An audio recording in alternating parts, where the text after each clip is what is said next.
These are real lands. They've been cultivated a very long time. For me, it's rich in the culture and the wildlife. You can't put a value to that. Growing up in agriculture, obviously, it's a full-time job, 365 days a year, and you try to understand what drives that and why do you want to work so hard. And I think it is just seeing nature and being out in the hay meadows every day that's satisfying. And I just think it's remarkable that we're a pivotal stopover point for birds that could be starting in South America and then breeding in Alaska. And it's really important to be able to stop at some place where they can get a lot of protein or a lot of seed. It's different food sources in order to fuel up to be able to move on their migratory routes. These habitats are all 100% connected. We've got the state lines in there. Animals don't pay attention to that state line. So between the river corridor and even the terrestrial connections and movement patterns and everything else, I mean, we're one with New Mexico. The Middle Rio Grande consists of urban and rural communities. It's the most populated part of New Mexico, but yet there's still a lot of farmland left. It's this little rivulet of water we call the Rio Grande. That's a question of scale. So as a federal land manager, you have these little pockets of habitat that you can manage, but there's the scale of the San Luis Valley and then the scale of going into New Mexico or north on a flyway. And all of that question of scale is what we're finding to be very challenging because of fragmentation. It feels like it's more important than ever to protect our farms. Our lands are the connectivity between all these refuges. We're on my father's farm here in Domino, New Mexico, about 30 miles south of Albuquerque. We are the river. That there's few of us we're mimicking what the river used to do a long time ago. The methods of irrigation along the river, we flood irrigate quite a bit.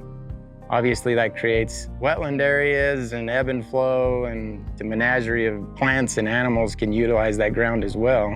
And we still get to utilize the hay for the cows in the winter, and they can still graze it all other parts of the year.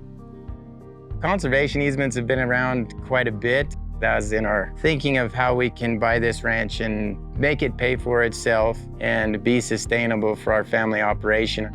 The easements tie the water to the land, and that's a good thing.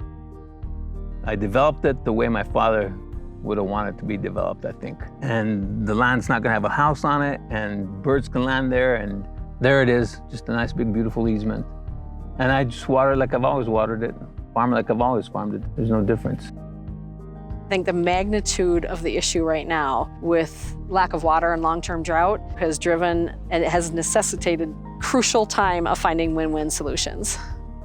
Just like anything, it's important to get along with your neighbors and respect what they're trying to do as well as what we're trying to do. And we're all on the ditch boards together. And so it's kind of a collaborative approach to managing the land, and that helps everybody.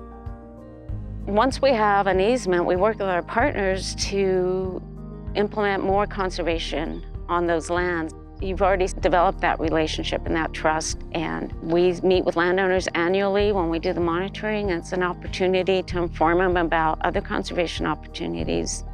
And their conservation ethic continues to grow, and all these other layers of conservation are put on the land. It's just a domino effect. Then the neighbors see, oh wow, they got rid of all their salt cedar, and now they have big cottonwoods growing there.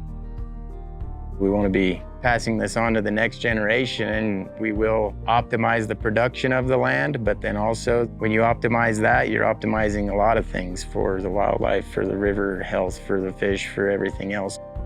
So you just have to find that balance, what works the best, and how you can be sustainably with profits and with the environmental impacts. This is my granddaughter. She's the only Garcia girl. She's gonna have land. I'm gonna make sure she does.